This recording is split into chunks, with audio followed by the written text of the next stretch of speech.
Hi, welcome to my channel. My entire YouTube channel is about Ascension science and the expansion of consciousness. And today I'm going to be sharing a message which I was able to channel from a collective consciousness. And I do this, if you're new to my channel, essentially I do this shortly after meditation, and I'm able to connect with different intra and extra dimensional beings who basically you're just tuning into their frequency essentially.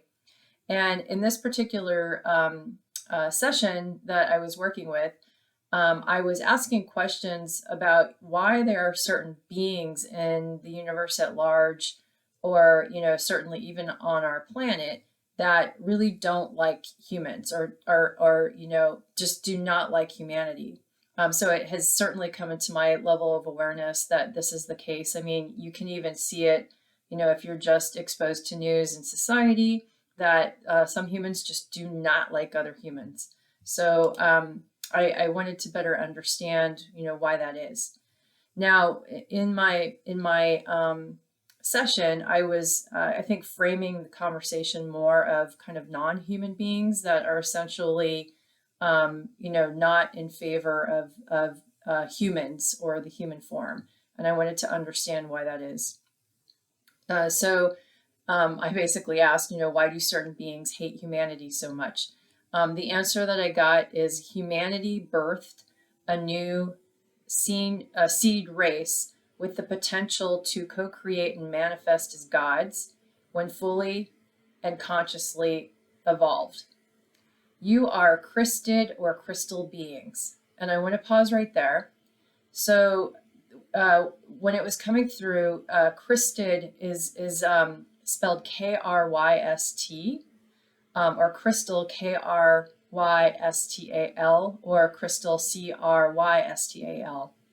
So it sometimes can be also thought of as like Christ beings, but they're very much, we're saying Krysted, using the K or the C.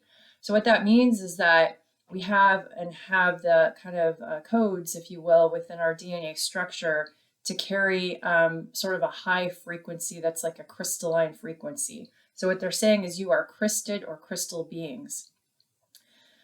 Not all beings have the potential, especially those who digressed their genetic materials through DNA manipulation and force-controlled paths to longevity. Time, energy, and knowledge/enlightenment are the ultimate perceived sources of power and wealth. The manipulation of matter through inorganic means of consciousness extension in physical bodies has eroded the law of one principles in many beings. So pausing right there, what they're saying is that there are, certainly are beings that, come into incarnation, I guess, not just in human form, but in other forms as well, that essentially seek to extend longevity of consciousness and of life in a particular body. And they do this, you can imagine, you just kind of see it today, they're doing it through means of inorganic, scientific discoveries, or, there's multiple ways out there that essentially, one can essentially try and extend life as long as possible. But what I've learned along the way is that, so not only are we fully, we essentially never die as consciousness, even though we drop the body, we truly never die. But as I understand it, we also have the ability to achieve that kind of longevity in form, if we choose to, through organic methods, just through kind of the natural evolution of consciousness, without interference in that process and without interference in sort of degrading the DNA. So they go on to say that the universal law of balance also implies there will always be a force countering the Krystic energy force in the universe, meaning that digressed evolution and consciousness in a few is needed for many to evolve towards unity and oneness with increased efficiency.